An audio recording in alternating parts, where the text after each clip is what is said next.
स्वागत है मित्रों। इस वीडियो ट्यूटोरियल में हम क्लास के बारे में जानकारी प्राप्त करेंगे। क्लास डेटा स्ट्रक्चर का ही एक विस्तृत कंसेप्ट है। क्लास ऑब्जेक्ट ओरिएंटेड प्रोग्रामिंग के लिए हमें सपोर्ट करता है। क्लास के अंदर विविध प्रकार के मेंबर्स होते हैं जो डेटा स्ट्रक्चर में नहीं होते।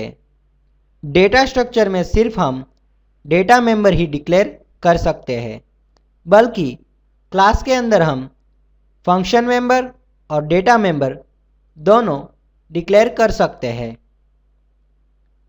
एक बार क्लास के अंदर हमने विविध मेंबर्स लिख दिए, बाद में ऑब्जेक्ट की मदद से हम उस क्लास मेंबर्स को एक्सेस कर सकते हैं।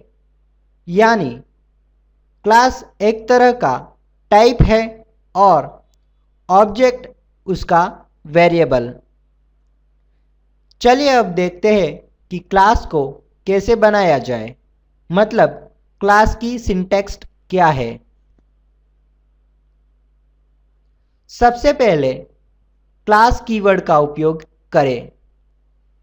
क्लास कीवर्ड लिखने के बाद आप क्लास का जो नाम देना चाहते हैं वह लिखें। यानी पहले क्लास कीवर्ड, बाद में क्लास का नाम, और ब्लॉक के अंदर आपके डेटा मेंबर और फंक्शन मेंबर लिखें। तो यह क्लास का ब्लॉक है। उसके अंदर में मेंबर 1 और मेंबर 2 लिखना चाहता हूँ। Access specifier. एक्सेस स्पेसिफायर का उपयोग क्लास के मेंबर को एक्सेस रिस्ट्रिक्शन देने के लिए होता है। मतलब कि आप कोई क्लास मेंबर को क्लास के बाहर एक्सेस देना नहीं चाहते तो आप उसको एक्सेस स्पेसिफायर की मदद से रिस्ट्रिक्ट कर सकते हैं। तो यह है क्लास को बनाने की सिंटैक्स। चलिए अब क्लास का एक एग्जाम्पल देखते हैं। तो यहाँ मैंने सबसे पहले क्लास कीवर्ड लिखा है, उसके बाद मेरे क्लास का नाम लिखा है। यहाँ मेरे क्लास का नाम सी रेक्टेंगल है। उसके अंदर मैंने क्लास की बॉडी शुरू की।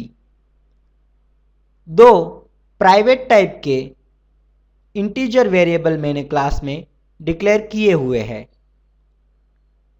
बाय डिफ़ॉल्ट क्लास का एक्सेस स्पेसिफायर प्राइवेट है।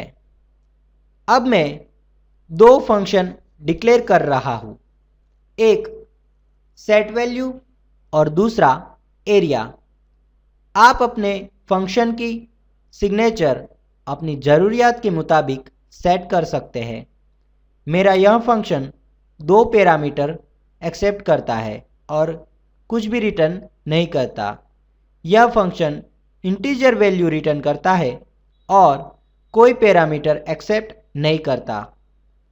अगर आप क्लास का ऑब्जेक्ट क्लास बनाने के बाद तुरंत ही करना चाहते हैं तो यहाँ से आप क्लास का ऑब्जेक्ट का नाम लिख के ऑब्जेक्ट बना सकते हैं।